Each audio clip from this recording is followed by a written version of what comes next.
A todos los miembros de la Fundación Excelencia, Liderazgo y Transformación, al coronel Villamarín, a todos los miembros que se encuentran en la sala, a todos los internautas que nos escuchan por las redes sociales.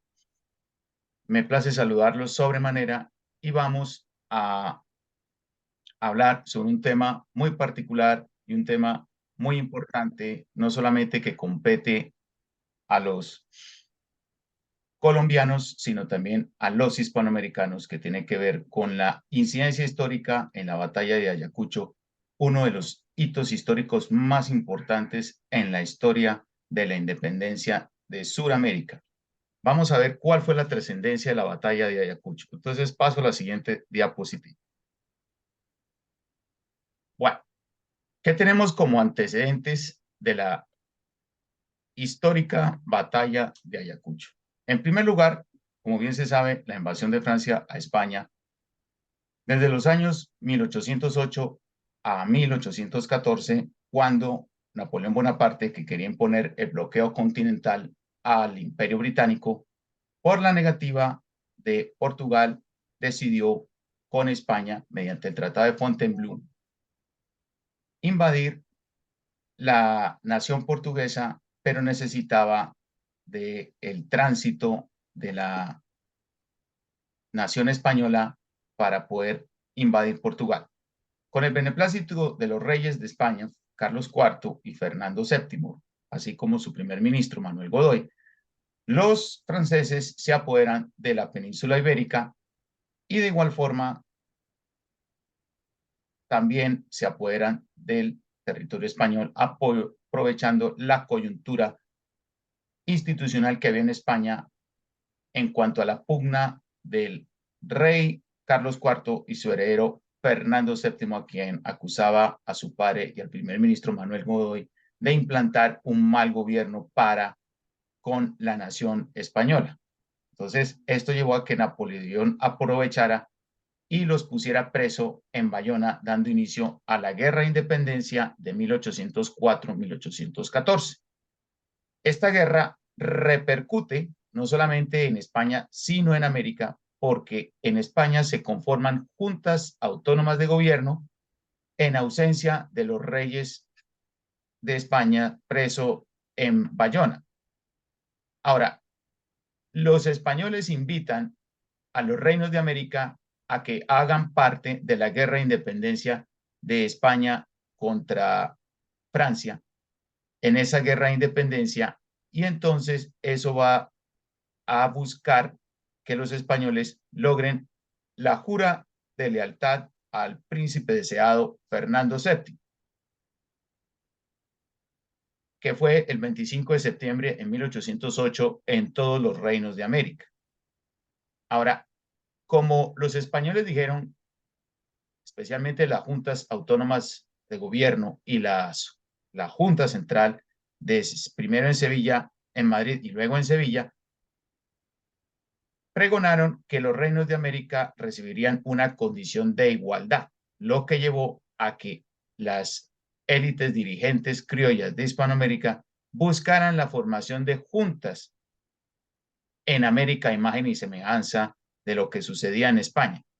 Y esto llevó a que hubiera una negativa por parte de las autoridades nombradas directamente por la corona, como los virreyes, capitanes generales, gobernadores y corregidores de los distintos reinos y provincias de los reinos de América. Entonces, esto pues creó un impasse y una ruptura entre la lealtad de los criollos hacia las autoridades españolas, debido a que las autoridades españolas tenían un proyecto, el cual consistía en que ellos se reunirían y nombrarían un regente en ausencia de el rey cautivo, especialmente hablando del príncipe heredero Fernando VII.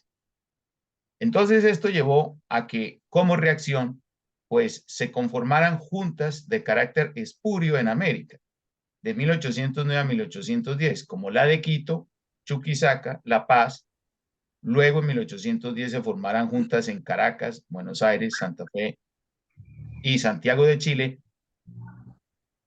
en manifestación de que era la voluntad del pueblo y que no podían las autoridades españolas negar, porque fueron convocados mediante juntas de cabildo abierto y por lo tanto tenían la legitimidad de conformar juntas autónomas de gobierno como se había hecho en España. Además, porque en España se había sustituido el, las juntas de gobierno por el Consejo de Regencia, la cual pues muchos criollos americanos adujeron que este Consejo de Regencia era una institución usurpadora y por tanto ilegítima y que se debía volver a la Junta Central de Sevilla, que había operado desde 1808 hasta el año 1810, cuando Napoleón entró con su ejército haciendo la campaña de guerra de independencia en España. Tenemos que Perú, el virreinato del Perú, uno de los más importantes, junto con el virreinato de Nueva España, uno de los más poderosos, se convirtió en un bastión realista por excelencia, lo que no quería decir de que los peruanos también buscaran un movimiento de independencia. Lo buscaron, pero muchos de ellos fueron infructuosos.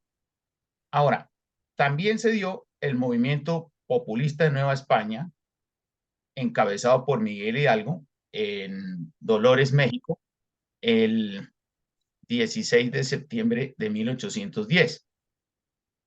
Entonces, toda esta serie de movimientos llevó a que las autoridades españolas desconocieran las juntas de América y esto llevó a una guerra entre los lealistas a la regencia de España y aquellos que habían proclamado junta. Entonces, esta guerra se dio en lugares como el Río de la Plata, en Chile, en Nueva Granada, en Venezuela y en Quito entre los años 1810 y 1815.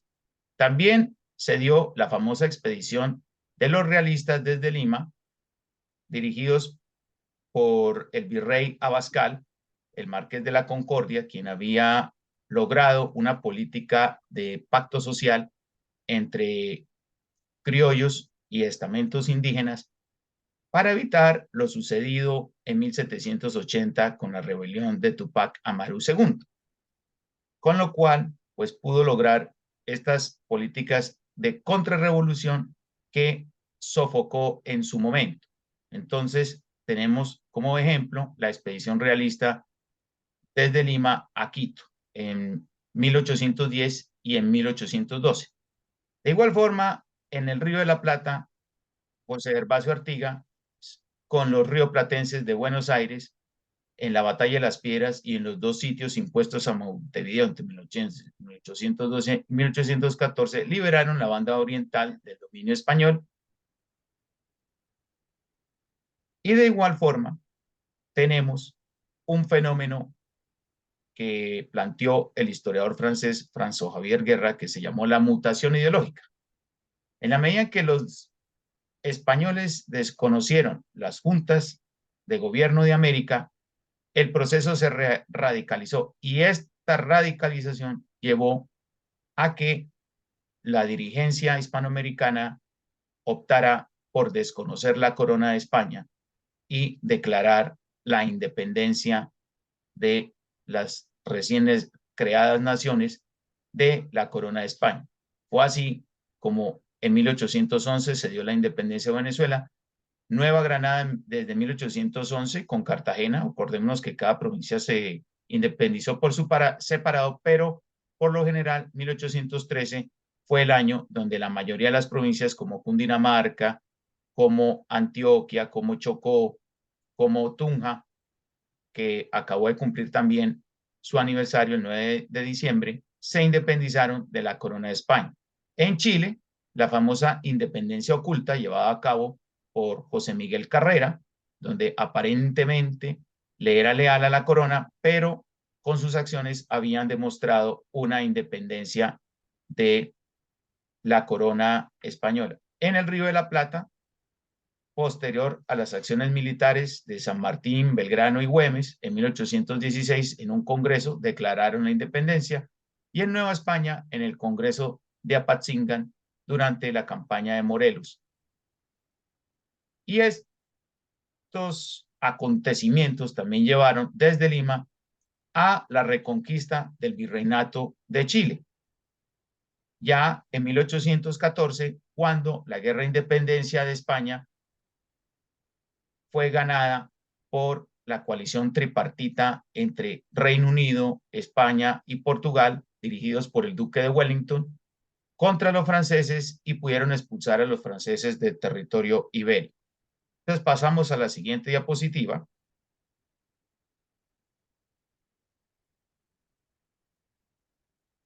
Y tenemos otro par de antecedentes más, como por ejemplo, dentro de los acontecimientos, la emancipación del Río de la Plata, que fue técnicamente la primera provincia de las Américas en independizarse de España, con las acciones de José de San Martín, Manuel Belgrano y Martín de Güemes, pero especialmente la figura de José de San Martín, que llega a ser más trascendental por sus batallas de San Lorenzo, y al sustituir a Belgrano como comandante jefe del Ejército del Norte, quien despliega guerrillas gauchas, unidades guerrilleras gauchas, por el territorio para la liberación de Salta, Jujuy, Tucumán, repliegan a los españoles hacia el Alto Perú, y desde ese momento ya los rioplatenses están en capacidad de crear un ejército de liberación continental, y por eso San Martín proyecta su plan continental,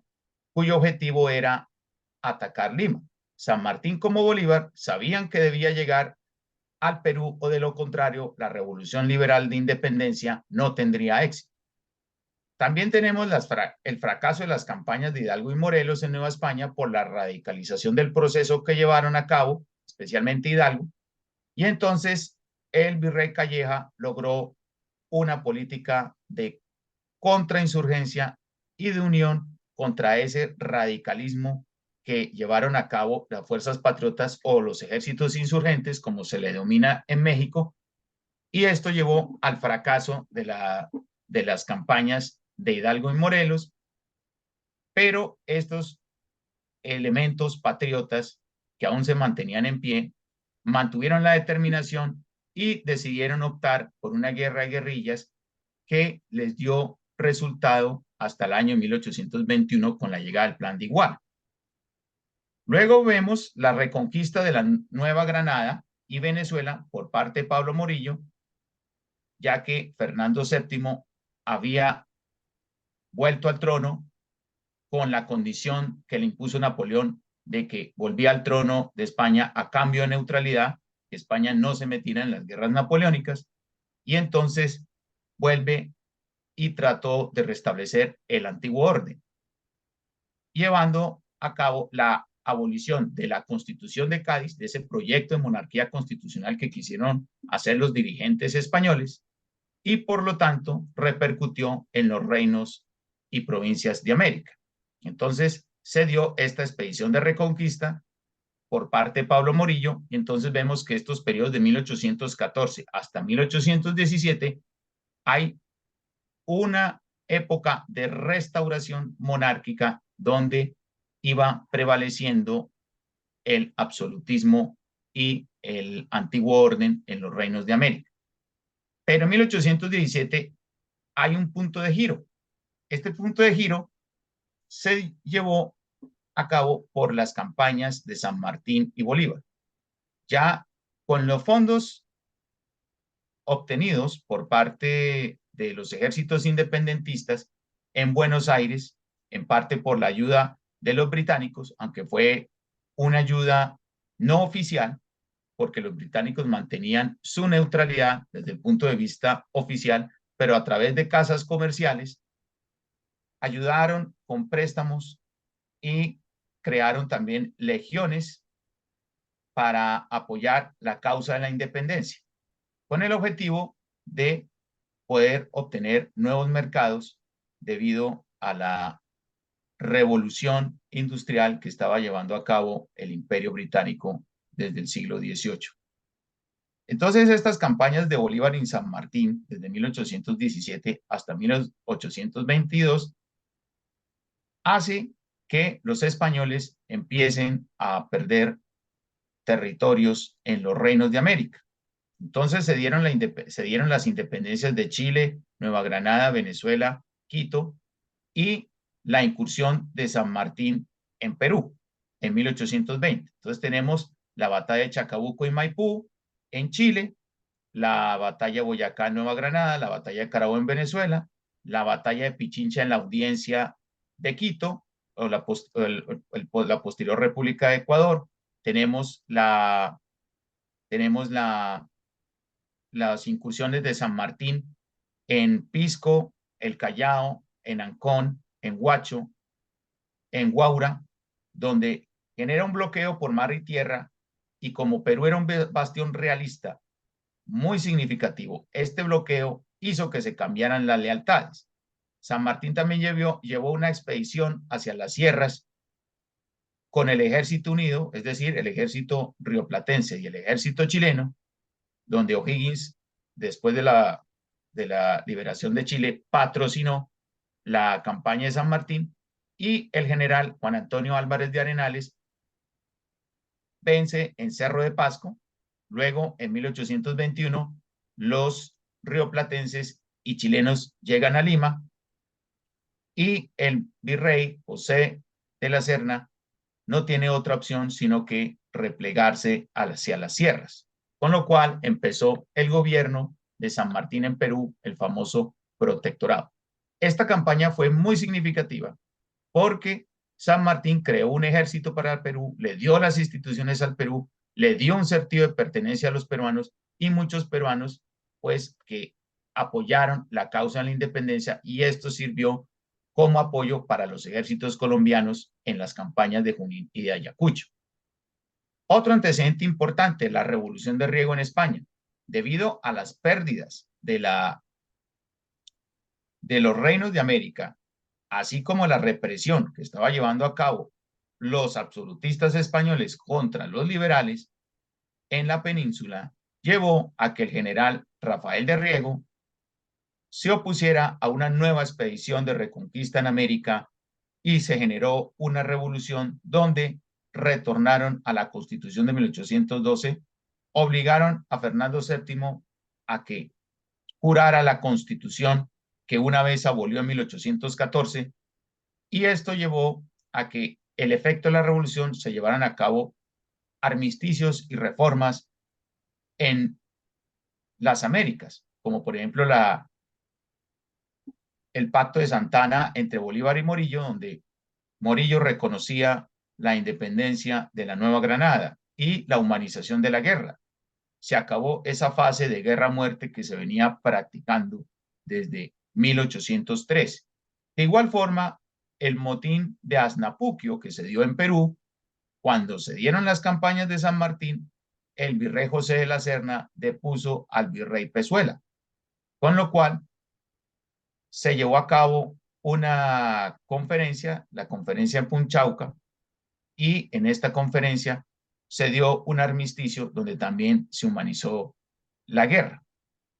Ahora, la proclamación de independencia del Perú por San Martín en Lima el 28 de julio de 1821, con lo cual da inicio al protectorado y lleva a cabo una serie de reformas políticas y económicas donde trató de romper con el antiguo orden. Y a su vez, las reformas del trienio liberal de España de 1820 a 1821, impulsadas desde la península, llevó a una reacción por parte de los estamentos dirigentes realistas mexicanos, los cuales se opusieron a medidas como la abolición del fuero militar, la desamortización de los bienes de manos muertas, unas medidas donde se separaba la influencia de la Iglesia del Estado. Entonces esto llevó al famoso Plan de Iguala, donde el general Agustín de Iturbide se opone al gobierno de España pacta con Vicente Guerrero, líder de las guerrillas mexicanas, quien estaba creando un dolor de cabeza a los regimientos realistas, y crearon el Ejército Trigarante, donde en 7 meses de campaña derrotaron a los españoles y llegaron a Ciudad de México en septiembre de 1821, con lo cual conformaron un imperio y declararon la independencia de España. Asimismo, el efecto del Plan de Iguala llevó a la independencia de Centroamérica, más de forma pacífica, pero también con bastantes agitaciones sociales, y para evitar que la revolución se volviera contra los mismos elementos criollos y los españoles, como dicen ellos, firmaron de un plumazo la independencia. Asimismo, hubo movimientos cuartelarios en República Dominicana y Panamá, donde se independizaron de la corona de España en 1821. En ese año, la suerte del continente estaba cambiando. Asimismo, tenemos la emancipación de la Audiencia de Quito, la campaña de Sucre en la Audiencia de Quito, pero acordémonos que Sucre inicialmente había perdido contra los españoles y pidió apoyo del Protectorado de San Martín, donde San Martín envió un regimiento liderado por los generales Santa Cruz y el general Lavalle, comandante del regimiento de granaderos a caballo. Se unieron con Sucre, y con las batallas de Riobamba y Pichincha se unieron los ejércitos unidos, el Ejército Unido del Perú con el Ejército de Colombia, donde triunfaron en las batallas que mencioné, lo que le dio la independencia a la Audiencia de Quito. Entonces, este apoyo de San Martín va a ser significativo porque San Martín le iba a cobrar el favor a Bolívar, ya que San Martín necesitaba refuerzos para culminar la campaña del Perú, porque los españoles, quienes conformaban 9.000 hombres en las sierras desde Cusco, en el sur de la región, se mantenían y estaban listos para acciones militares que iban a darse desde 1822 hasta 1824. Esto llevó a la entrevista de Bolívar y San Martín en Guayaquil en 1822, donde se dio un pacto entre los dos libertadores. Inicialmente, pues fue la ratificación de la Confederación Peruano-Colombiana, que fue un pacto suscrito entre los ministros de Relaciones Exteriores de los dos países, Joaquín Mosquera y Arboleda, hermano de Tomás Cipriano de Mosquera, y Bernardo de Monteagudo, quien era el ministro de Relaciones Exteriores del Perú, aunque era argentino y gran amigo de San Martín. Y este pacto entre Bolívar y San Martín va a ser importante porque se ratifica y se consolida la unión de los dos ejércitos para la culminación de la campaña en Hispanoamérica. Según los nuevos descubrimientos hechos por Armando Martínez Garnica sobre la entrevista de Guayaquil, que técnicamente es una confirmación de lo que había dicho Vicente Lecuna,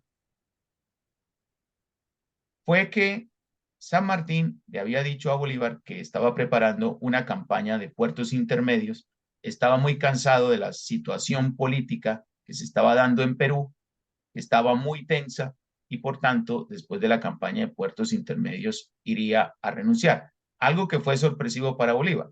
Le pidió refuerzos a Bolívar, pero Bolívar dijo que solamente podía enviarles en promedio unos 3.000 hombres, porque necesitaba de la aprobación del Congreso de Colombia, y el Congreso de Colombia aún no lo había autorizado para proseguir en la campaña del Perú.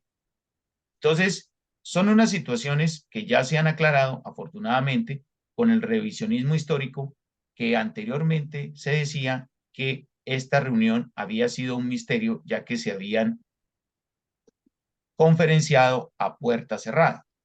Ahora pasamos a la siguiente diapositiva. Aquí tenemos unos mapas de las campañas de Bolívar y San Martín, donde San Martín inicia en San Lorenzo en 1813, por los lados de Rosario, es enviado a Tucumán para sustituir a Belgrano, quien había fracasado en las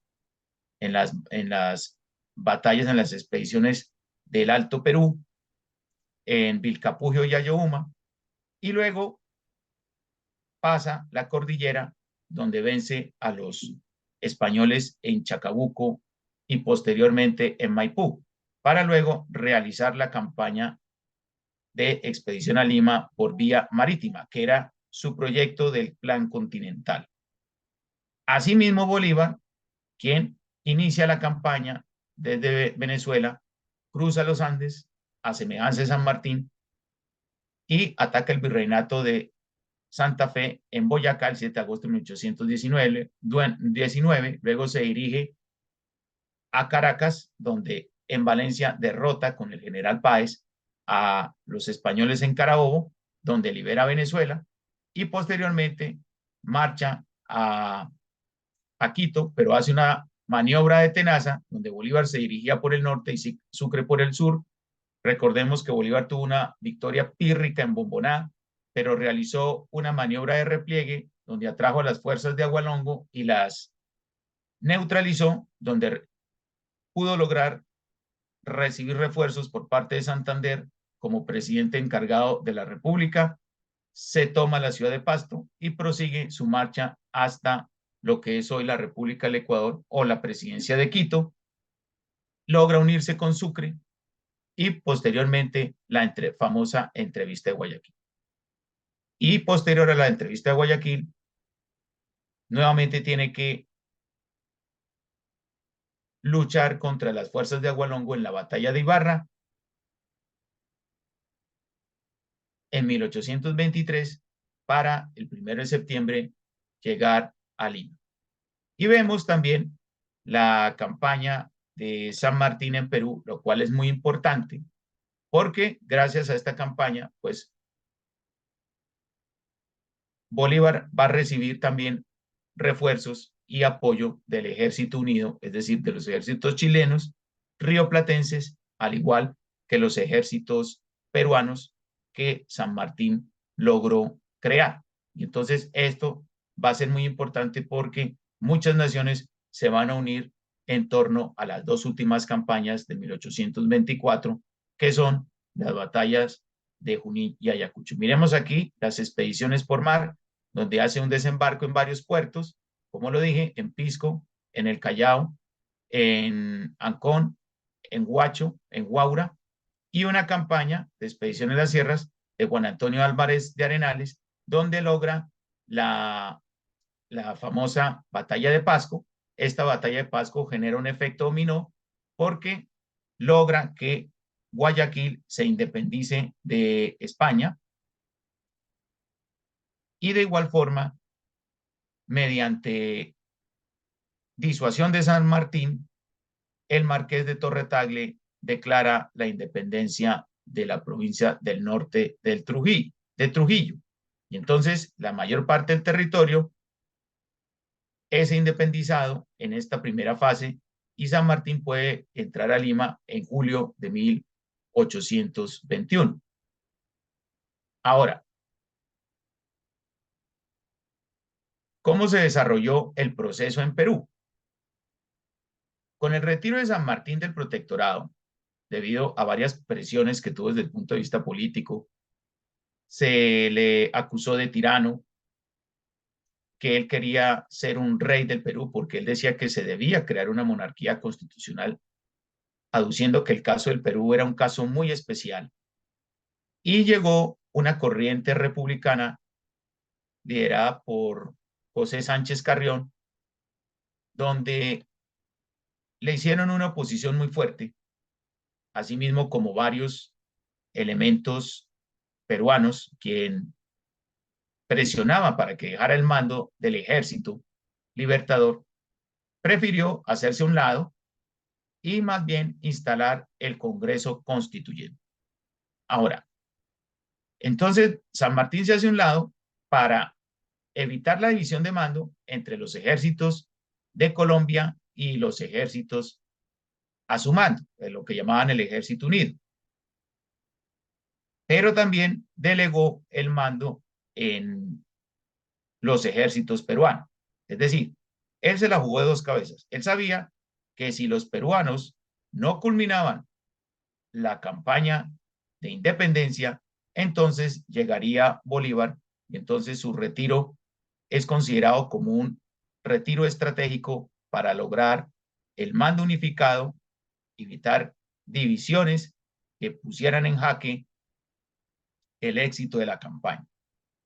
Después de la instalación del Congreso Constituyente, se dio un Congreso Constitucional en 1823 y un triunvirato, especialmente dirigido por el general José de la Mar, quien se había rendido ante Arenales en la batalla de Cerro de Pasco. Entonces, desde 1821 a 1823 nombraron al general Rudecindo Alvarado, quien fue uno de los subalternos de San Martín, que había participado en las batallas de Chacabuco y Maipú, en crear la campaña de puertos intermedios. Esta campaña, que era el plan inicial de San Martín, lo hicieron con ciertas modificaciones a lo que había propuesto el libertador y protector del Perú.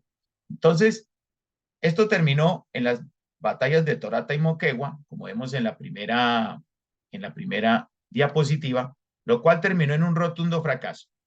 Y esto llevó a una reacción institucional política en Perú, donde el general José de Santa Cruz, quien también estaba inicialmente dentro del bando realista, pero con la incursión de San Martín se pasó al bando patriota, nombró a José de la Riva Agüero como el primer presidente constitucional del Perú y se encargaron de crear una segunda campaña de puertos intermedios.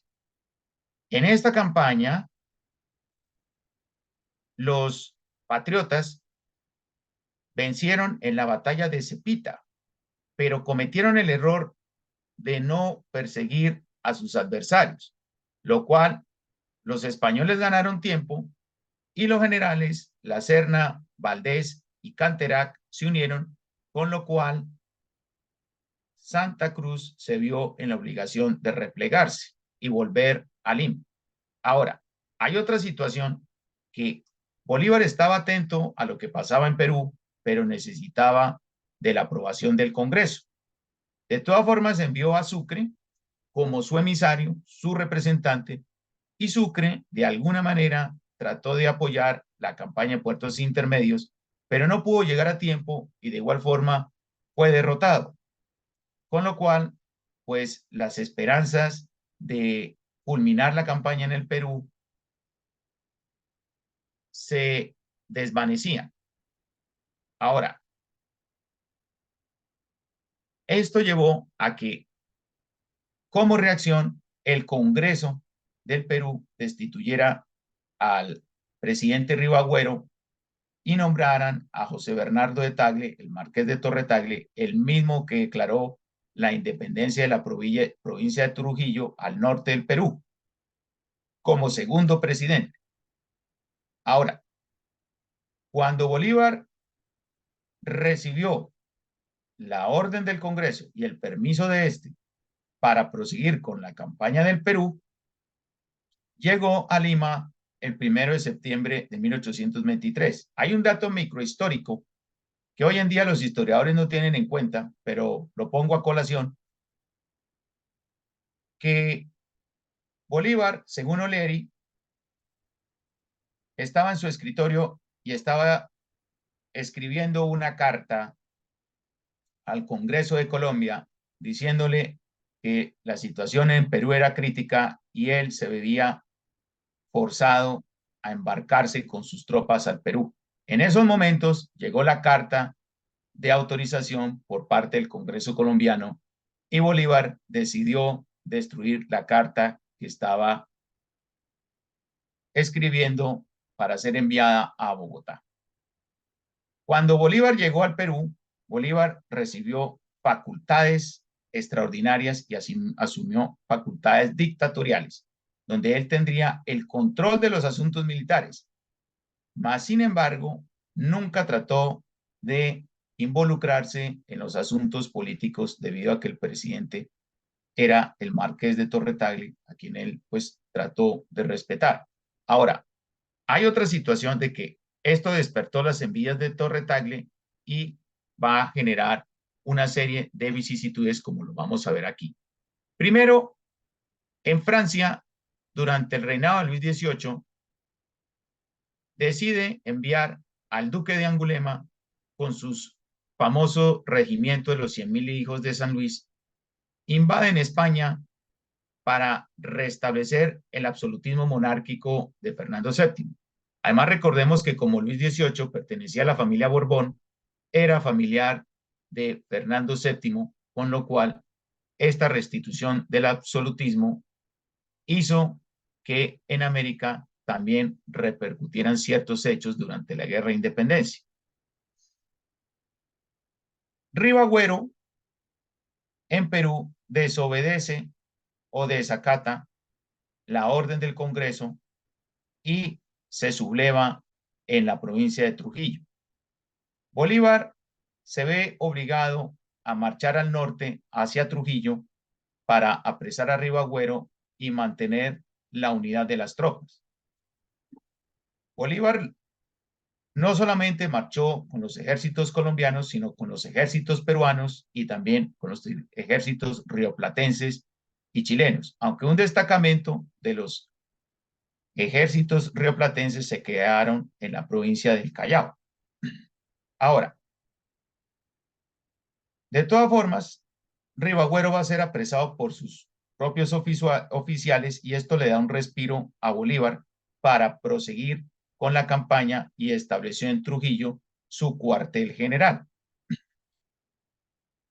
Las desavenencias con Torre Tagle llevaron a que éste traicionara la causa independentista y le abriera las puertas a la Serna y Canterac, donde se tomaron la ciudad de Lima entre 1823 y 1824.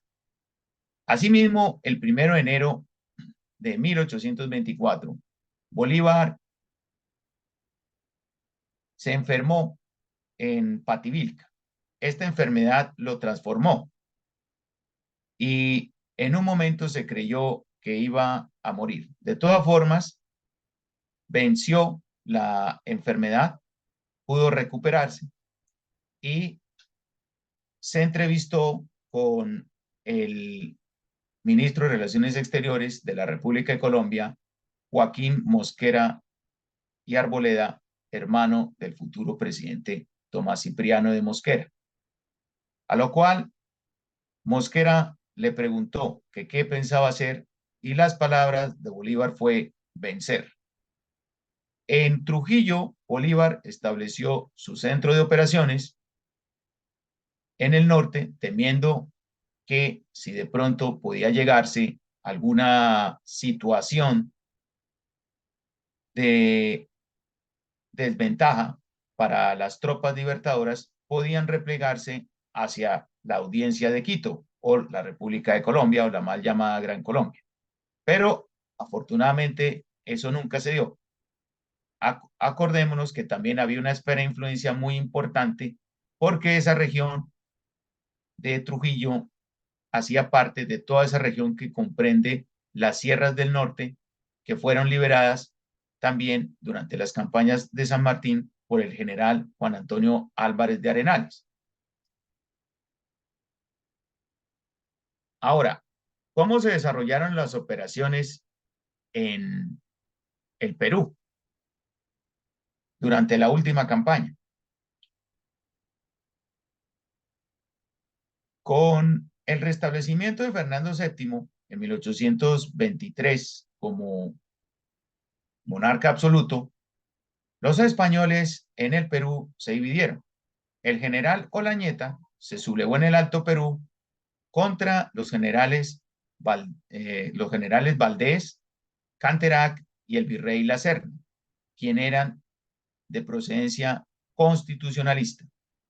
De todas formas, a pesar de que ellos eran constitucionalistas, siguieron siendo leales a la corona de España y aceptaron con resignación el absolutismo monárquico practicado por Fernando VII. Asimismo, Bolívar, como dije, organiza sus tropas en Trujillo y empieza su marcha aprovechando la coyuntura que se dio en España para evitar que Olañeta se uniera con Valdés, Canterac y La Serna, marcha hacia el sur, ya con sus tropas organizadas. Marchó con el general Sucre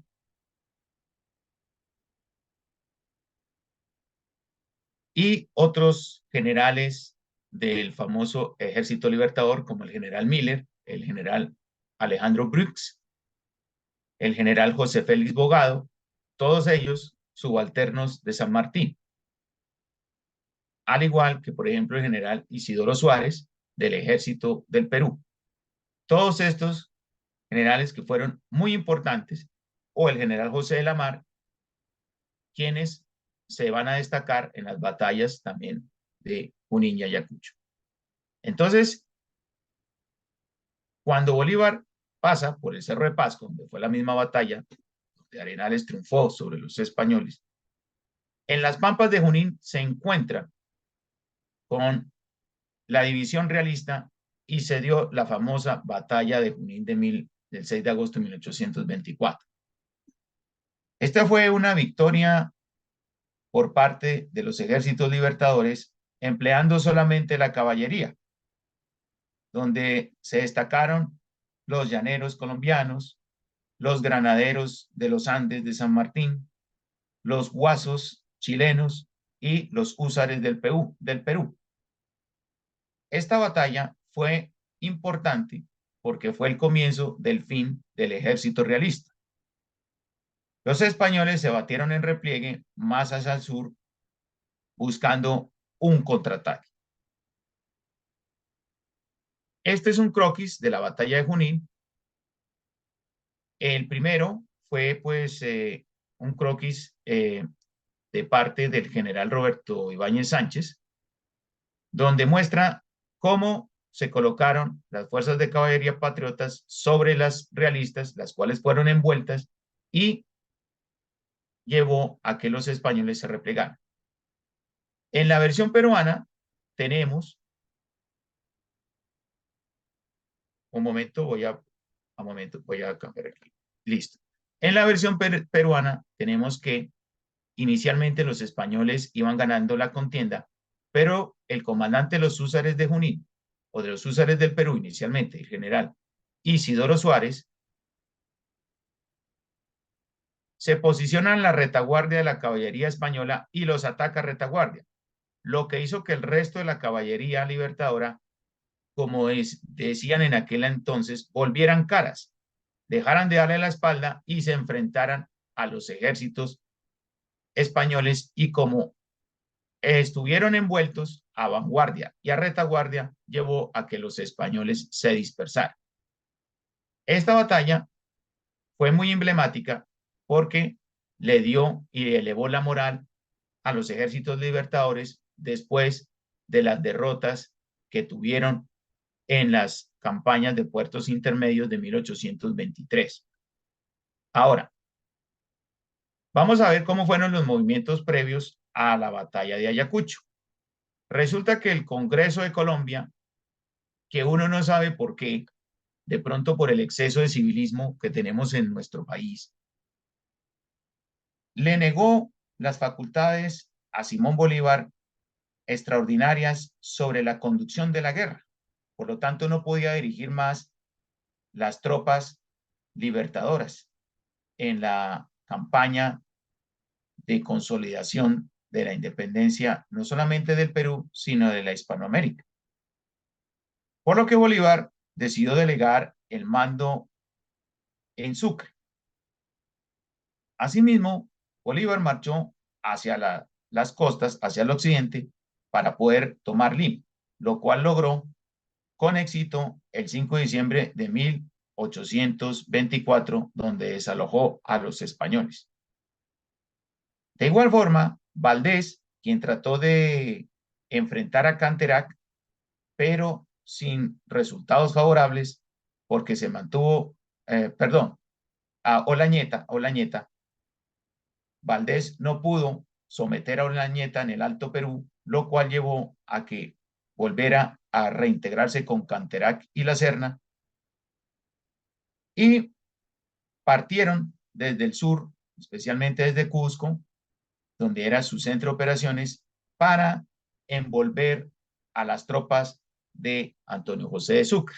Entonces, como vemos aquí en la diapositiva, Sucre y la Serna realizan unos movimientos de forma paralela, donde Sucre trató siempre de evadir las provocaciones que le trató de hacer la Serna con sus tropas de entablar batalla, mientras que Sucre buscaba el momento perfecto y, por recomendación de Bolívar, decidió no entablar batalla sino hasta que encontrara refuerzos. Ahora, en noviembre 20 al 24 se dieron una serie de movimientos donde donde la Serna trató de enfrentar a Sucre en la región de Bombón, pero Sucre lo evadió. Y dentro de las maniobras de los dos generales, Sucre y la Serna, el español intentó entablar combate en una región llamada Vilcashuamán, donde Sucre lo evadió nuevamente. El 29 de noviembre, la Serna destacó a la división de su subalterno, el general Valdés, por la vía de Carhuanca. Y Sucre lo que hizo fue pasar la región de las Pampas hacia el norte, donde recuperó una línea de comunicaciones que había perdido. Asimismo, la Serna, con el objetivo de presionar a Sucre, pues dividió el ejército en dos alas, en las márgenes de la región del Pampas. Valdés cruzó el río Corpahuayco el 2 de diciembre, pero aún así los dos generales siguieron dirigiéndose hacia el norte. Para el 3 de diciembre, Valdés atacó la retaguardia de los ejércitos libertadores, pero gracias a las acciones de los batallones Rifles, Vargas y Vencedor de Boyacá, todos colombianos, y cuando me refiero a colombianos, no solamente me refiero a la República de Colombia, sino a la mal llamada Gran Colombia, es decir, la Unión de Nueva Granada, Venezuela y Quito. Y para el 4 de diciembre, nuevamente, la Serna trató de plantar batalla contra Sucre, pero Sucre no se dejó provocar y siguió su marcha hacia el norte en búsqueda de refuerzos. Para el 5 de diciembre, el futuro mariscal de Ayacucho alcanzó la región de Guaychao y rompió el contacto visual con los españoles.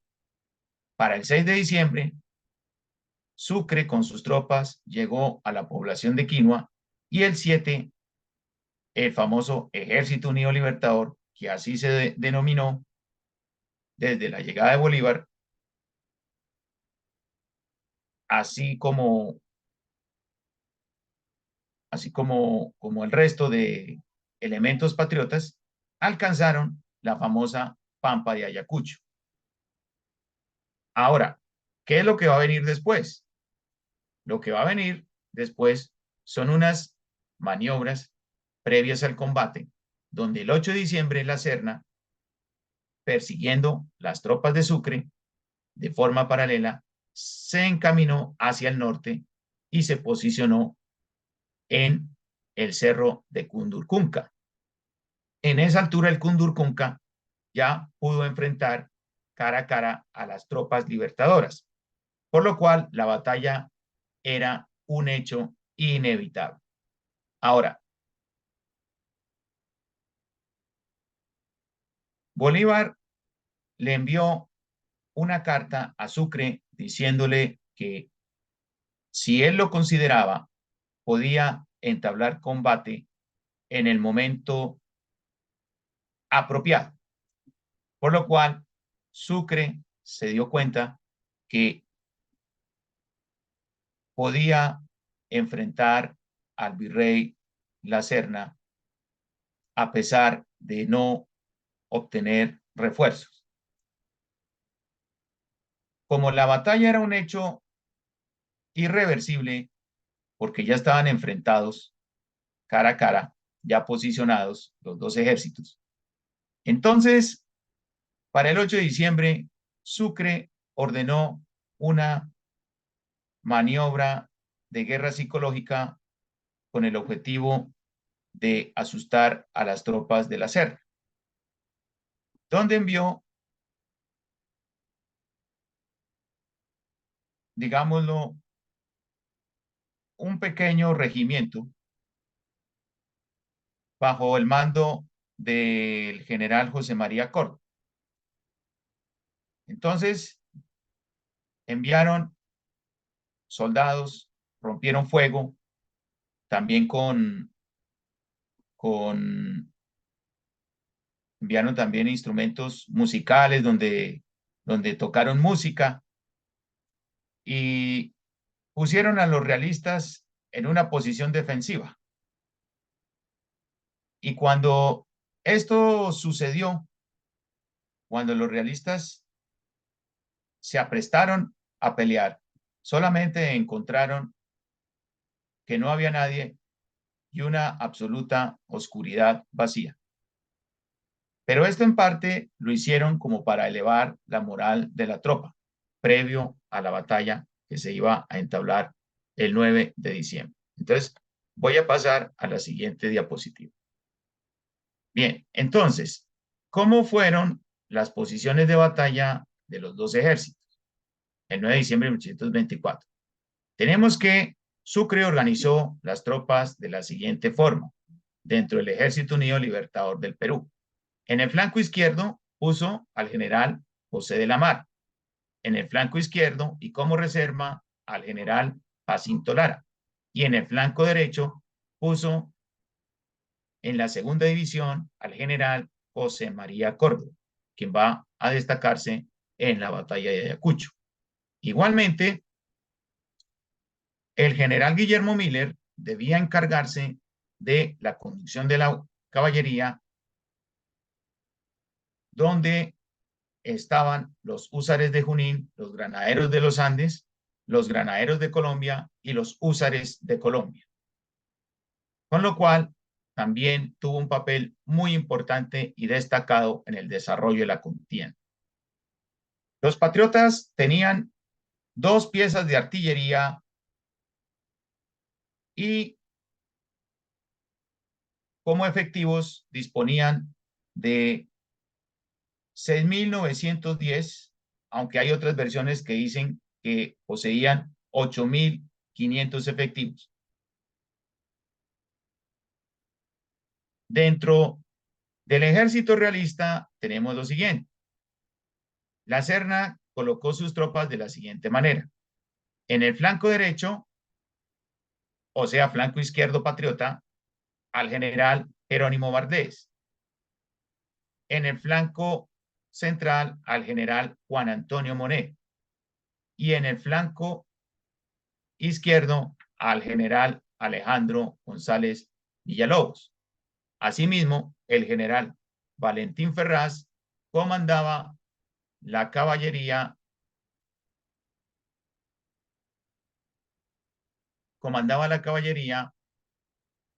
con los dragones de San Carlos de la Unión, los dragones del Perú, los granaderos de la Guardia, los húsares de Fernando VII y los alabarderos del virrey.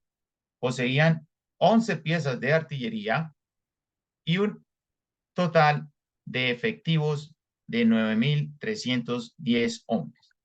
Ahora,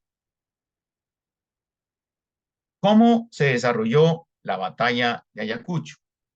La batalla de Ayacucho inició en horas de la mañana. Aquí podemos apreciar en el mapa, aquí visto desde el plano realista, cómo desde su flanco derecho la Serna dio la orden de que la división Valdés atacara a la división del general Lamar. Asimismo, desde el flanco central, el general Monet generó un avance simultáneo. Según los expertos en la materia, la ventaja de las condiciones del terreno la tenía el general La Serna sobre Sucre. Ahora, Sucre lo que hizo fue lanzar La reserva de Lara, de Jacinto Lara, que se encontraba en el flanco central, con los batallones Vencedor de Boyacá y el Vargas, a apoyar al general Lamar. Y entonces esto llevó a que se restableciera la formación y lograran una resistencia al avance de la división Valdés. Ahora, para poder sopesar la situación, entonces Sucre ordenó a la división Córdoba, dirigida por José María Córdoba, cargar sobre la columna del general Villalobos. Entonces, aquí se dio la carga decisiva, la carga de los pasos de vencedores. José María Córdoba, general nacido en Concepción, quien vivió mucho tiempo en Río Negro, Antioquia, hijo de un comerciante,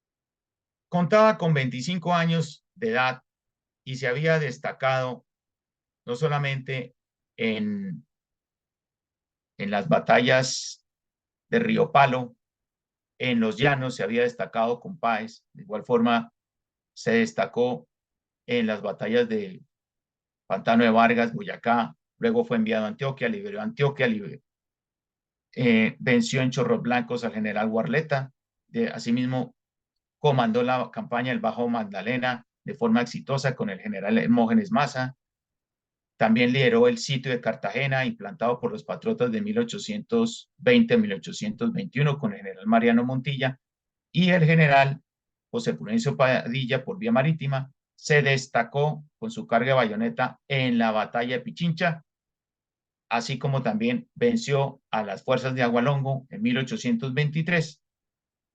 Entonces, organizó a las tropas y bajo su pronunciamiento, división, armas, inscripción, de frente, paso de vencedores, como vemos aquí, atacó a la división de Villalobos y la arrolló. Entonces, con esto cayeron los batallones el Imperial, Alejandro, el Fernando VII, el San Carlos, y asimismo la caballería del general Miller, al ver el ataque de Córdoba, secundó el ataque y apoyó al general Córdoba en su avanzada frente a la división de Villalobos. Ahora, esto llevó a que Canterac se aprestara a contraatacar con sus batallones del regimiento de Gerona, pero por la maniobra de ariete que estaban llevando a cabo las tropas colombianas, este regimiento fue vencido y la bandera de Colombia fue clavada en el cerro del Cundurcunca. Técnicamente, esta fue la carga decisiva que definió el triunfo de Ayacucho. Ahora, de igual forma, la división de Monet, que se encontraba también en el centro, también fue detenida por los batallones Rifles, Vargas y la caballería de reserva que tenía el general Sucre. Asimismo, la división de Córdoba arrolló la formación del flanco del general Monet. Entonces, vemos cómo la división de Córdoba fue muy interesante, fue una batalla propia de la infantería y el mismo Córdoba había dicho que con una infantería disciplinada no habría caballería que valga. Aquí tenemos unas imágenes de el general Córdoba, este es un óleo de Córdoba en la batalla de Ayacucho, y del general Miller, quien secundó el ataque de José María Córdoba, que Miller también va a tener una labor importante para consolidar el triunfo en Ayacucho, especialmente en el flanco izquierdo, donde el general Lamar se veía en aprietos contra, contra la división del general Valdés. Veamos aquí.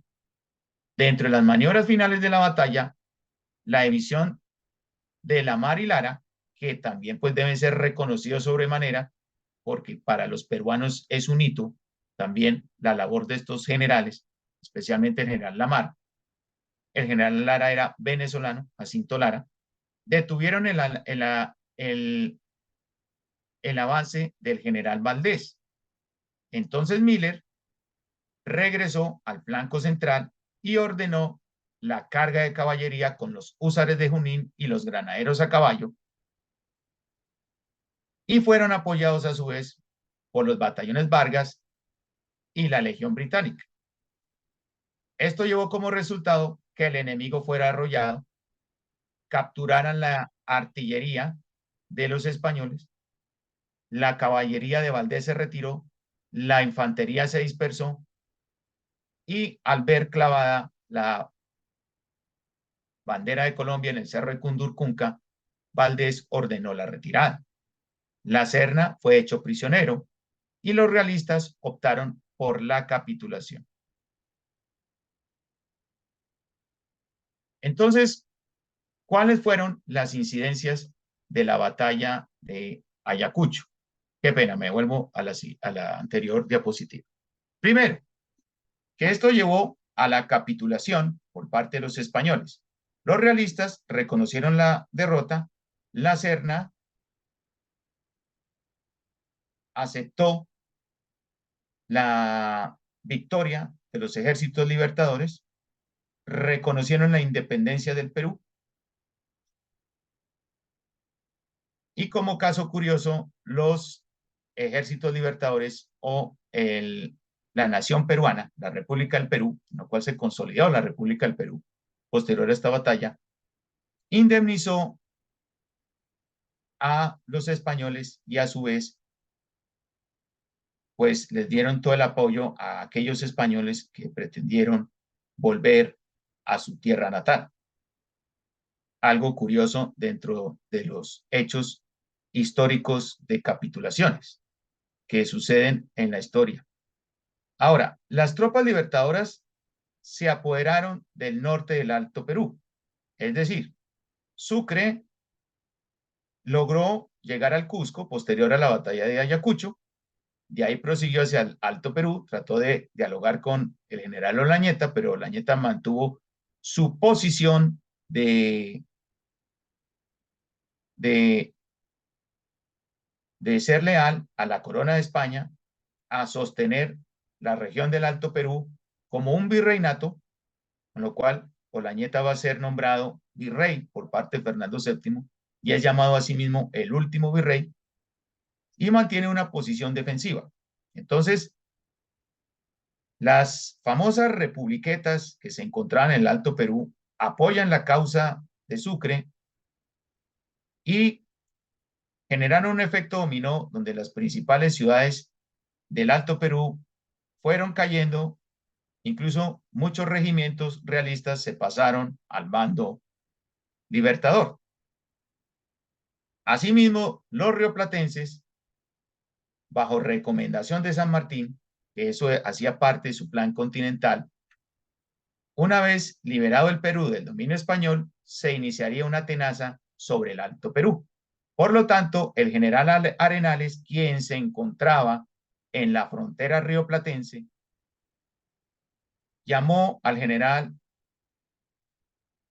José María Pérez de Urdininea, quien incursionó con sus tropas hacia el, hacia el sur del Alto Perú.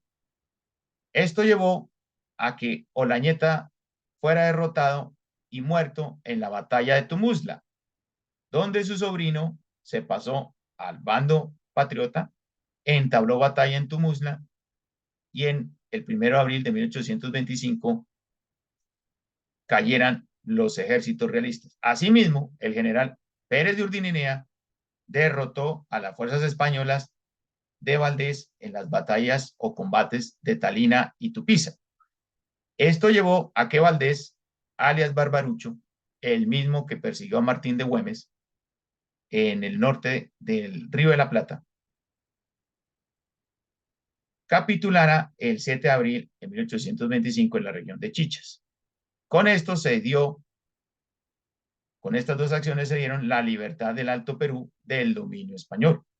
Asimismo, como efecto de la batalla de Ayacucho, la audiencia de Charcas, que era como se conocía la región desde el punto de vista político-administrativo, se liberó del dominio de Lima y Buenos Aires, más que todo por iniciativa de Sucre, el mariscal de Ayacucho. Se creó la República de Bolivia el 6 de agosto de 1825 y también con la coparticipación de las élites dirigentes del Alto Perú, quienes habían sostenido su posición de que no querían depender ni de Lima ni de Buenos Aires.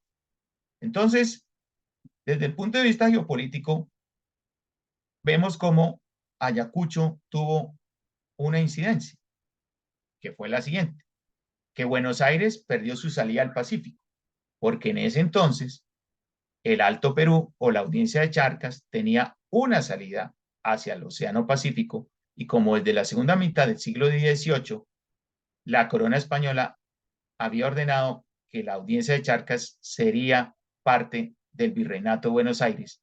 Entonces, para ese entonces, junto con la Nueva Granada, eran los dos reinos de América que poseían salida al Atlántico, al Pacífico.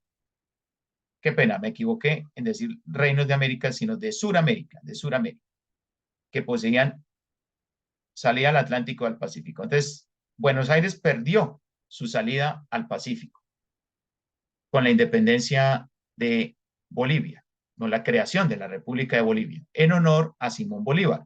Esto fue iniciativa de Antonio José de Sucre. Los españoles, asimismo, que se habían sublevado contra la República del Perú y que le abrieron las puertas a Canterac y a la Serna para la toma de Lima, entonces se refugiaron en el puerto del Callao. El puerto del Callao fue sitiado varias veces. Primero, ante las campañas de San Martín, hubo dos sitios, y esta última, que fue dirigida por el general venezolano subalterno de Bolívar, Bartolomé Salom. El general Salom sitió el puerto del Callao, se dio una epidemia en dicho puerto, murió el marqués de Torretagle y su familia, y los españoles, al verse desprovistos de comida y municiones, decidieron capitular en 1826. El prestigio de Bolívar aumentó porque las élites peruanas buscaron que Bolívar pues prolongara su estadía en Perú. Asimismo, Bolívar buscó por crear el Congreso Anfictiónico de Panamá 1826 para la formación de la Confederación de Estados Hispanoamericanos. Gran Bretaña reconoció la libertad de las nuevas naciones del continente. El rey Jorge IV y el primer ministro George Canning, quien había establecido un nuevo tipo de política exterior frente a los reinos de América españoles, decidió apoyar de forma oficial la independencia de Hispanoamérica. Incluso San Martín, quien ya se había exiliado, realizó gestiones en Londres para que la independencia de Hispanoamérica fuera reconocida, lo cual también logró con éxito, aunque también hubo muchos ministros de Relaciones Exteriores que viajaron a Londres en busca de ese objetivo. Ahora, con la batalla de Ayacucho y con la ratificación de la Gran Bretaña, se pusieron fin a las pretensiones de la Santa Alianza derivado del Congreso de Viena en 1815 para reconquistar las Américas.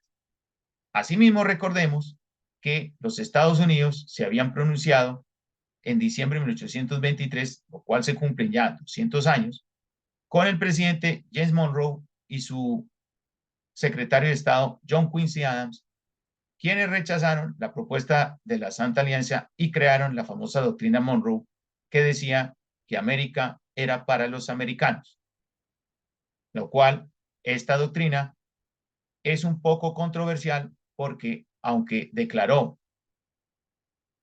una defensa continental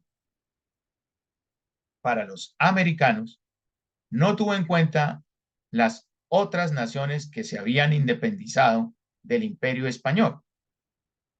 Por lo cual, esta declaración unilateral, pues, puso con los nervios de punta a las recién naciones independizadas de España, lo cual llevó a Bolívar a buscar y plantear el Congreso Anfictiónico de Panamá para la conformación de su proyecto geopolítico, la Confederación de los Estados Hispanoamericanos, al igual que pretendió una confederación para los estados andinos, lo cual pues no logró debido también a los rechazos de las repúblicas de Argentina y de Chile.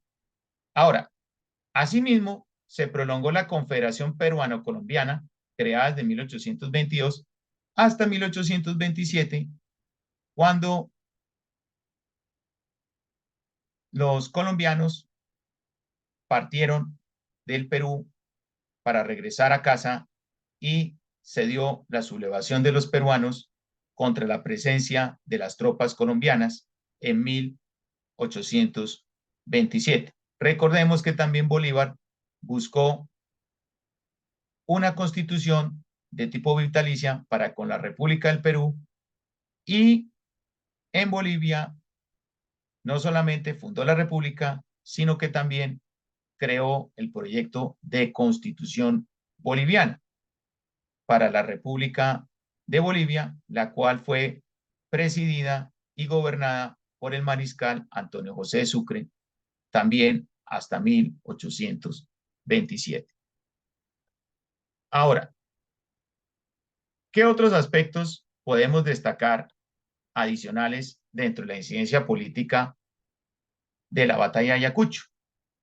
Como bien se sabe, que fue el fin del dominio español en América, aunque quedaron algunas colonias o algunos dominios españoles como lo que fue Cuba, como lo que fue Puerto Rico, pero ya no tenían la trascendencia que tuvieron los reinos de América del continente desde Río Grande o desde México hasta el Río de la Plata. Ahora, la sustitución de los regímenes monárquicos absolutistas por regímenes liberales republicanos. Es el fin del antiguo régimen y el comienzo de un nuevo orden político institucional.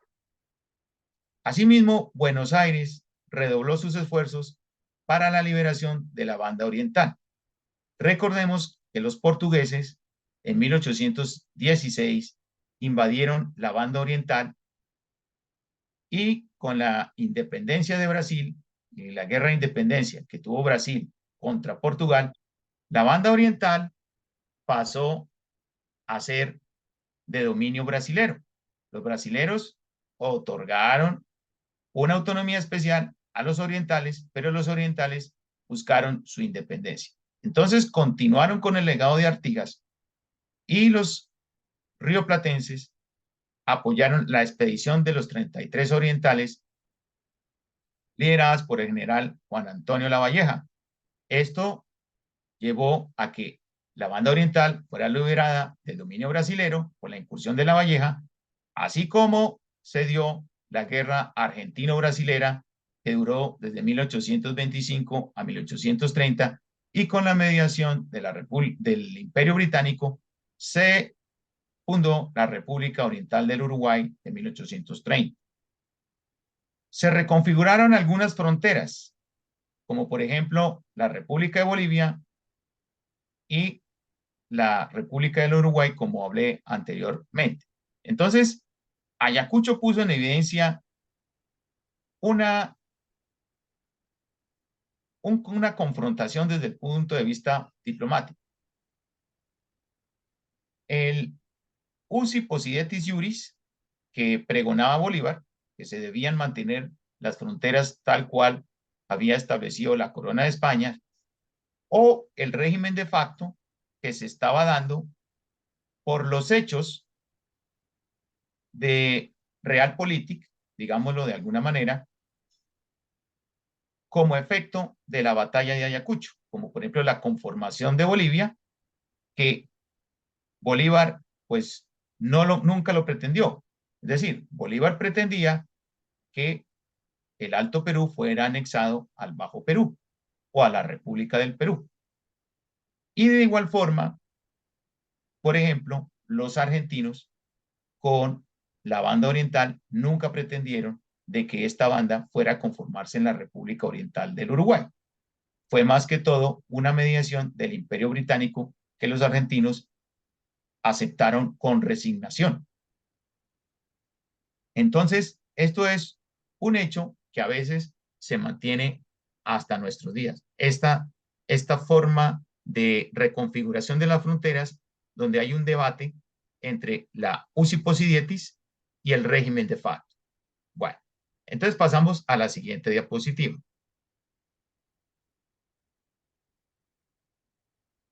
¿Qué tenemos a manera de conclusión? Que Ayacucho marcó un punto de inflexión en la historia del siglo XIX en Hispanoamérica. Evidenció la voluntad de los hispanoamericanos para obtener la independencia. Es decir, si los hispanoamericanos se unen, históricamente está demostrado que pueden lograr varios objetivos. Es un hito histórico en la historia del Perú, así como en la historia de Hispanoamérica, porque representó el fin del dominio español en América.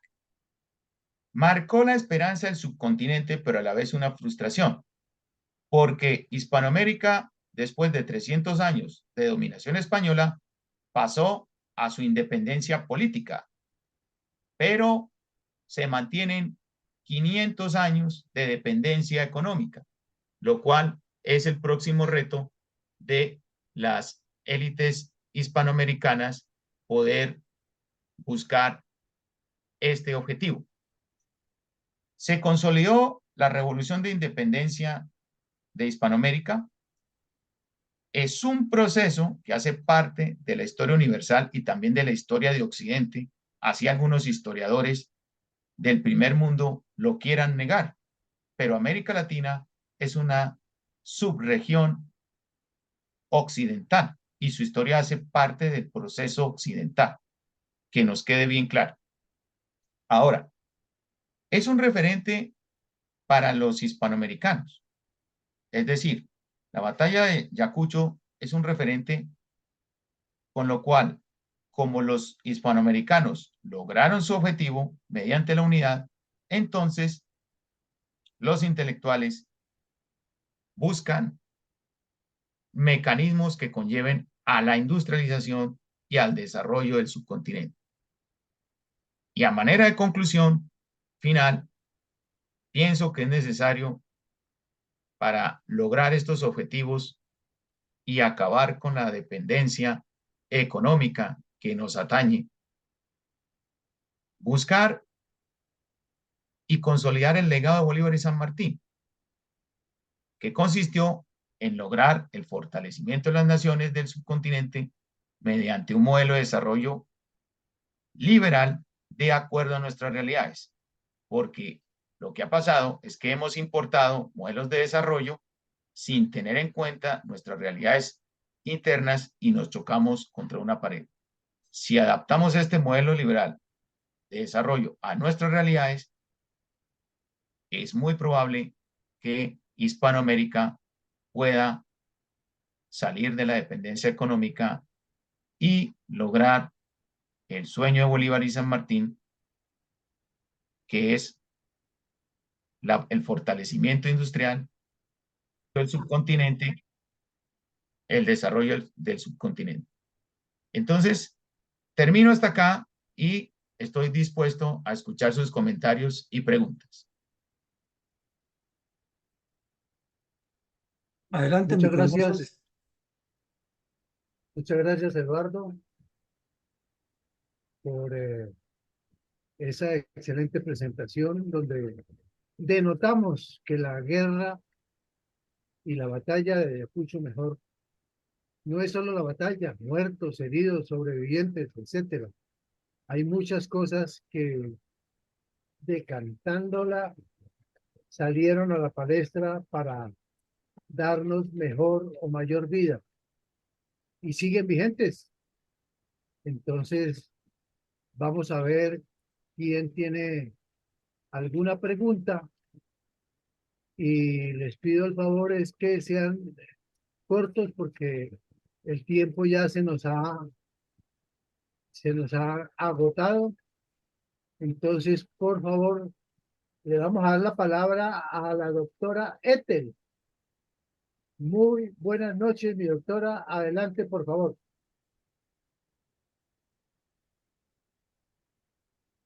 Muy buenas noches a todos. Especialísimo el tema. Soy uruguaya, conozco la historia. Y sí, es real. Si América Latina nos uniéramos, viviríamos muy bien. Eso se ha dicho siempre, porque la tierra que tenemos es un tesoro muy grande. Solo que dejamos. Nos pisan a nosotros también y no, nadie dobla el lomo para salir adelante. Quieren caminarnos por el lomo, que es más fácil. Y es terrible el modo también en que se han logrado victorias, unas buenas y otras malas. Cuando fue la provincia cisplatina del Río de la Plata nombrada por primera vez, no como Uruguay, como la República Oriental del Uruguay, hubo muchas controversias y bueno, la cuestión que no fue tan bueno porque Artigas terminó solo en el Paraguay y con un negro que lo siguió, el negro Ancina, pero las cosas siguen estando mal a pesar de haber cambiado de milenio y todo lo demás. Las cuestiones son las mismas. Lo que falla siempre es la unión, me da esa sensación a mí. Y muchas gracias por darme la palabra. Bendiciones a todos. Gracias, mi doctora. Le vamos a dar la palabra. Tenemos presente otra dama en la sala esta noche.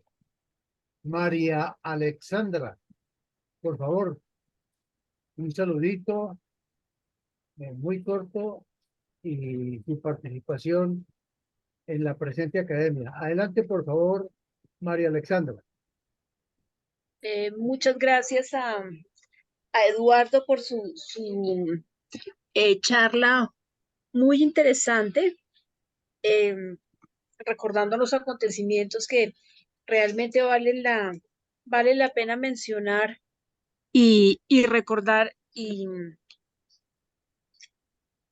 especialmente ese replanteamiento del pasado como, como aprendizaje para el futuro. De manera que, gracias Eduardo, son planteamientos bastante importantes y que dejan muchas preguntas abiertas para una charla futura, para hacer un encadenamiento con acontecimientos actuales. Muchas gracias. Muchas gracias, María Alexandra, a ti por haberme escuchado. Y sí, claro, claro que sí. Claro, porque pues Ayacucho marca un hito histórico en la independencia de Hispanoamérica, un antes y un después. Es decir, pasamos de la monarquía y pasamos a la república, a la era de las repúblicas. Eso es muy importante porque pues los hispanoamericanos hemos tenido autodeterminación, pero hemos pasado seguimos en la dependencia económica, ese es el nuevo reto que hay que plantear, salir de la dependencia. Gracias, Eduardo. Gracias, mi doctora Ethel. Y gracias a María Alexandra. Mi sargento mayor Elías, tiene usted la palabra. Gracias, Nicolás. Buenas noches. Buenas noches. Un saludo a doctor Eduardo, gracias por su conferencia. Tengo dos aclaraciones, por favor. Una, me aclare que es un congreso anficciónico. Y dos, no sé si escuché mal que mantenemos una dependencia económica de España o una dependencia económica con algunas otras organizaciones internacionales o es con España específicamente. Gracias, doctor Eduardo. Sargento, me place saludarlo. No, es decir, el Congreso Anfictiónico es un congreso entre varias naciones, ¿no? Algo similar a lo que Bolívar pues planteó para Panamá, que se dio a cabo en 1826. De igual forma, algo similar a lo que hicieron los griegos en Corinto. Y en cuanto a la otra pregunta que usted me acaba de mencionar, la dependencia económica no es solamente de España, sino la dependencia económica vino de las nuevas potencias emergentes, de Gran Bretaña, de Francia, de Alemania y posteriormente de Estados Unidos. Entonces, lo que hemos visto dentro de la historia económica, aunque no quiero caer en el determinismo económico o socioeconómico, mm, lo que se ha visto es que, pues históricamente ha habido una constante donde seguimos dependiendo de naciones extranjeras, pues porque dependemos de la demanda internacional.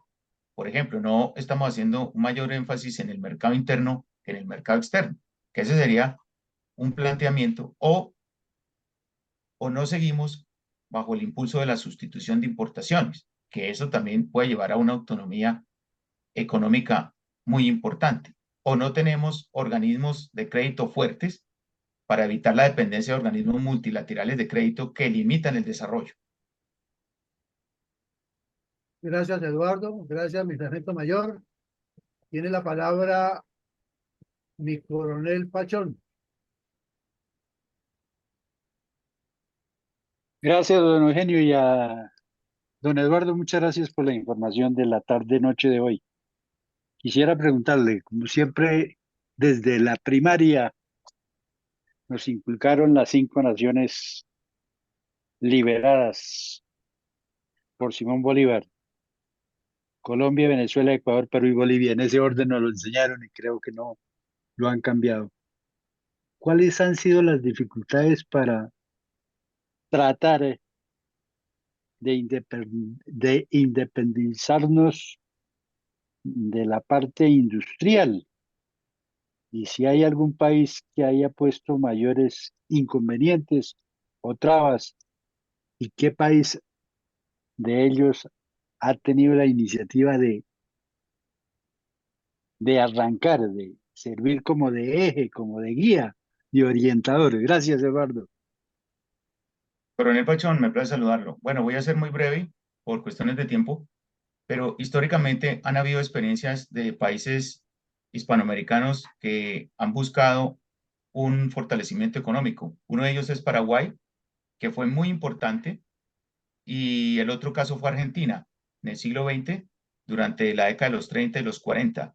Fue un proyecto muy interesante que se frustró, especialmente bajo el gobierno de Perón, también por implicaciones de Estados Unidos, porque ningún dólar del Plan Marshall, eh, em, los dólares del Plan Marshall, según decía David Rock, un historiador argentino, perdón, británico que estudió la historia argentina, eh, no permitieron comprar productos argentinos, especialmente carne argentina. Entonces, eso limitó porque se perdió ese equilibrio entre desarrollo interno y desarrollo externo, a pesar de la sustitución de importaciones que había creado Argentina, pero perdieron un potencial de mercado externo muy importante, y con el asistencialismo de Perón y el agotamiento de la reserva monetaria, pues Argentina volvió a puertas del subdesarrollo. Y el caso de Paraguay, también muy interesante, porque Paraguay tenía en el siglo XIX ya bastantes industrias, pero la presión del Imperio Británico hizo que se diera una guerra entre Argentina, Brasil y Uruguay contra Paraguay. Esa guerra la perdió Paraguay, y entonces tuvieron que los paraguayos subordinarse a la famosa División Internacional del Trabajo, donde los paraguayos tenían que no producir industrias, sino dedicarse a la exportación de materias primas. Muchas gracias, Eduardo. Muchas gracias, mi coronel Pachón. Adelante, por favor, mi coronel Iván González.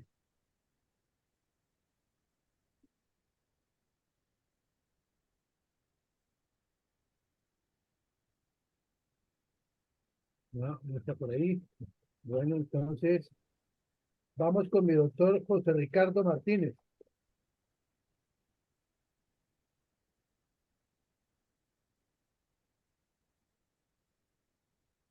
Ya puede abrir su micrófono, doctor José Ricardo. Ya, sí, señor. Primeramente, pues, mis felicitaciones a nuestro historiador, el doctor Eduardo, y que precisamente todos estos detalles que nos enseña la historia es una evolución edificante para que hubiera podido ser América una república o un Estado unido y estaría hoy seguramente a la par de Estados Unidos y de las grandes potencias del estado económico del mundo. Me parece muy bien, muy explícita, muy clara, muy completa la secuencia de esa época histórica donde pues siempre Colombia estuvo ahí a la vanguardia y a la expectativa en las situaciones de la América Latina, de la América hispana, digámoslo así. Muy interesante, mis felicitaciones y un gran aporte para los conocimientos de un futuro estadista que pudiera gobernar nuestro país. Gracias. Coronel, muchas gracias a usted, muy agradecido. Le damos un segundo llamado a mi coronel Iván González,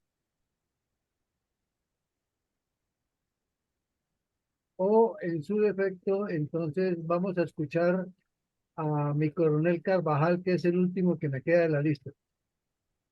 Gracias, buenas noches a la sala. Gracias, señor Coronel Alarcón.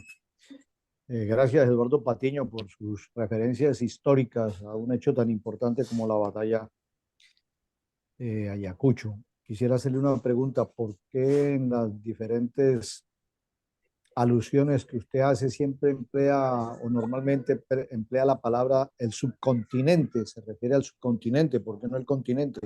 Gracias. Ah, coronel, me place saludarlo, claro. Sí, yo pues me refiero a subcontinente por lo que eh, el hecho histórico se desarrolló en Sudamérica, ¿no? Entonces, por lo tanto, es una parte del continente, por eso digo que es el subcontinente. Claro que pues, digamos que, por ejemplo, ya lo que es Centroamérica ya se había independizado, México, que pertenece a Norteamérica, también ya se había independizado, pero faltaba independizar la región de Suramérica, y por eso pues lo denominé subcontinente. Pero claro que Ayacucho tuvo un alcance muy trascendental, ¿no? Esto pues también repercutió no solamente a nivel nacional en el Perú, sino también en toda Sudamérica, y también pues trascendió fronteras porque, como dije, los británicos reconocieron la independencia, se frustraron los planes de la Santa Alianza, al igual que pues esto también llegó a oídos del- de otras naciones.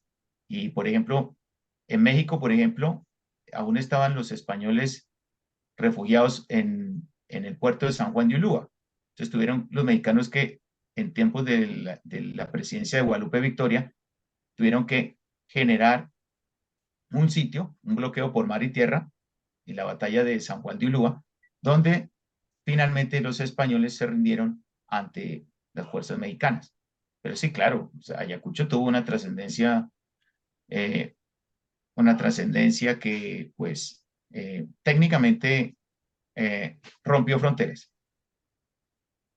Muchas gracias, Eduardo. Muchas gracias, mi coronel Carvajal. Definitivamente, este análisis, esta proyección académica que hace la Fundación Excelencia, Liderazgo y Transformación es, sin lugar a dudas, de una importancia súper relativa, porque estamos aprendiendo mucho. Y no solo hay que analizarla desde un punto de vista, sino de todos los puntos de vista por su trascendencia a través de la historia hasta llegar a nuestra época actual.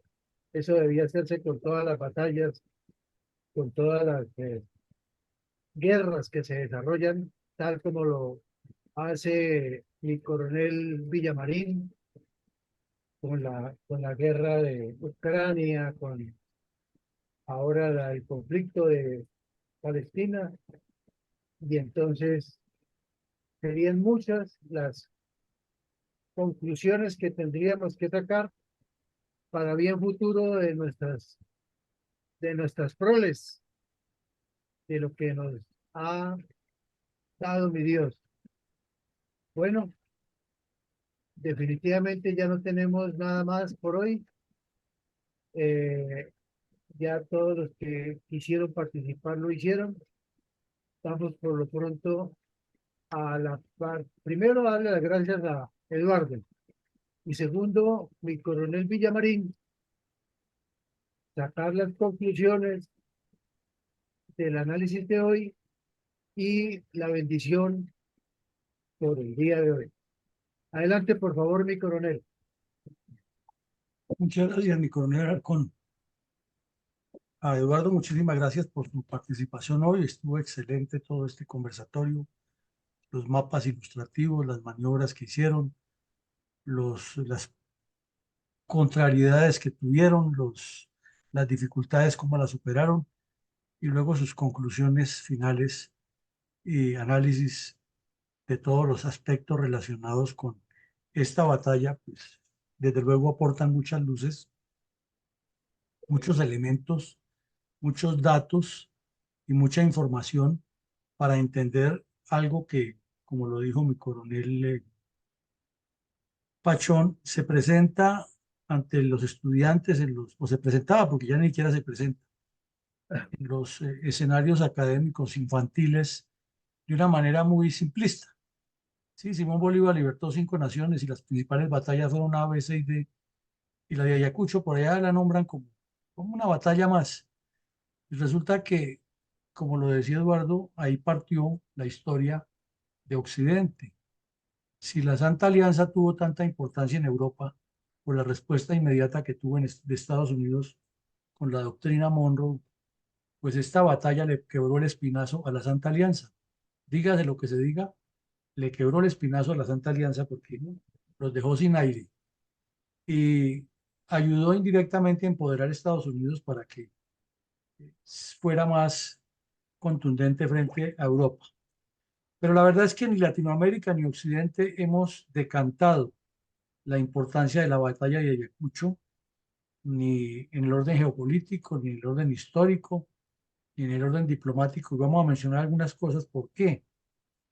Resulta que la capitulación de Ayacucho, de la que nos habló Eduardo muy tangencialmente, es un verdadero documento de relaciones internacionales, de derecho internacional y derecho a la guerra, y lo redactaron 2 señores que no han estudiado en Harvard, que no tenían maestrías ni posgrados, ni que anteponían sus títulos académicos a nadie.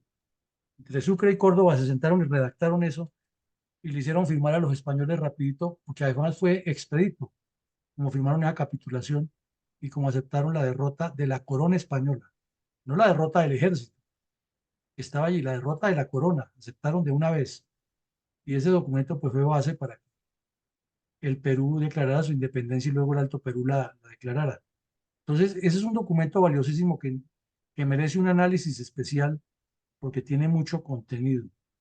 De igual manera, Latinoamérica nunca ha reconocido la incidencia de las fuerzas militares en la creación del continente, no del continente, sino la creación del manejo político del continente.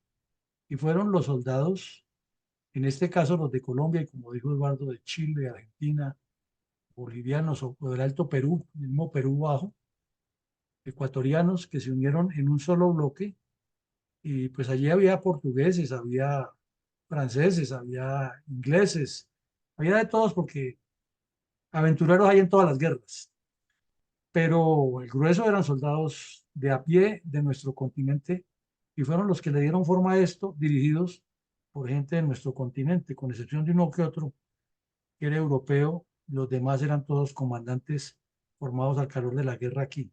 Pero Latinoamérica nunca ha querido reconocer eso por las disputas internas que ha habido de las ambiciones de los civilistas, de minimizar a los militares y de ponerlos en segundo plano. Lo dijo Eduardo y aquí lo repetimos, un preámbulo muy claro del Congreso Anfictiónico de Panamá, que a la luz del derecho internacional, de la diplomacia, es el Congreso más visionario que ha habido sobre el planeta. ¿Por qué? Por la época como era, por la situación social que se vivía, por la situación política y la situación geopolítica, las tensiones tan tenaces que había entre las nuevas élites que se han independizado y la corona española que todavía se sentía asusada por, por la Santa Alianza y la misma membresía de la Santa Alianza que sabían que podían perder las colonias que tenían también Inglaterra y Francia y Holanda si se rebotaba esta gente aquí y en el África estaban comenzando a tomar fuerza y en el Asia Oriental. Entonces tiene una trascendencia importantísima porque es una demostración de visión impresionante que no la hemos entendido, al punto que visualizó a Panamá como el centro del planeta y no se equivocaba el Libertador.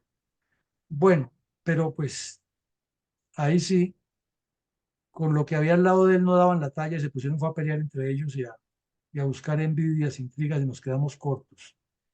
De igual manera, infortunadamente, las élites que se quedaron gobernando pervivió esa mentalidad de la colonia, esa diferencia de clases, ese credo de que los que tenían dinero y posición social eran más clase que los mestizos y que los indígenas y que los negros, y se nos quedó en el ADN eso. Y todavía lo tenemos que el mestizo blanco, así sea bien pobre, se cree que tiene más nivel social que el negro o que el indígena en cualquiera de nuestros pueblos, y no hemos entendido que es que integrar una nación, pero eso es problema de toda Latinoamérica, no es solo de Colombia. Y la otra es que esa mentalidad de la colonia nos trajo una visión empresarial, sino una visión de confrontación interna, de choques y de pugnas entre dirigentes que no permitió ni industrializar el país, ni desarrollarlo, ni ponerlo, o el país no, el continente, y ponerlo al ritmo de la América del Norte, que sí estaba buscando esos acercamientos con Europa, y fuera de eso, abrió los espacios para traerse a los mejores científicos, los mejores tecnólogos, y le dio el zarpazo después a pasar a ser más poderosa que la misma Europa. Entonces, con estas reflexiones, tratamos de complementar o de interpretar mejor las enseñanzas de esta batalla que en el campo militar deja muchísimos puntos para reflexionar, en el campo político, en el campo del liderazgo, tanto del libertador Simón Bolívar para orientar las tropas y orientar la campaña en una pugna tenaz contra el mismo Congreso de la Nueva Granada que no quería, o de la Gran Colombia, como la llamaban, pero estaba sentado en la Nueva Granada, que no querían que él brillara tanto, las dificultades que había en el Perú, como lo explicó Eduardo, los problemas de Monteagudo y Torretagle y los otros, los problemas que había al interior de las fuerzas, que había intentos de ser uno más que el otro, pero estaba otro líder allá que era impresionante, el mariscal de Ayacucho, que era un Bolívar en potencia, y un soldado a toda costa, que era el general Córdoba, que podían manejar la situación y conducir a tantas tropas que si lo miramos ahora, pues estaban sin Dios ni ley, porque no se han constituido todavía como Estado y en una fuerza multinacional a la cual llegaron muchas tropas a seguir a unos líderes, pero no tenían un proyecto político, solamente desde Bogotá les enviaban pagos a los soldados por estar combatiendo, pero fundamentalmente eran a los que estaban en, de la región colombiana. Lo de Argentina y todo eso tocaba negociarlo con Chile y con sus delegados.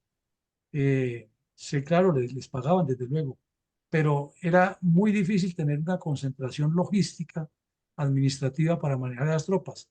Por eso, como decía María Alexandra, quedan muchas cosas todavía por analizar y por conocer de esa historia que simplemente la miramos así por encima y como dijo mi coronel Pachón, que 5 naciones y unas batallas ya con eso aprendimos que es la historia nuestra. Pues llegamos al final. Muchas gracias de nuevo, Eduardo, por hacernos todas estas precisiones y traernos aquí sobre el tapete tanta información que queda grabada. Tan A usted, pronto, coronel. No, tan pronto hagamos el ejercicio de conversión del video, lo pondremos en la página web y ahí estará para que todos lo vean y lo ayuden a difundir, porque ya hace 199 años que el mundo sufrió una transformación impresionante en unas montañas suramericanas y no le hemos querido dar la trascendencia porque no tenemos esa visión. Que Dios nos acompañe. Mil y mil gracias a todos ustedes. Y de nuevo, muy amable de su parte, Eduardo, por compartir el conocimiento. Gracias, coronel, a usted.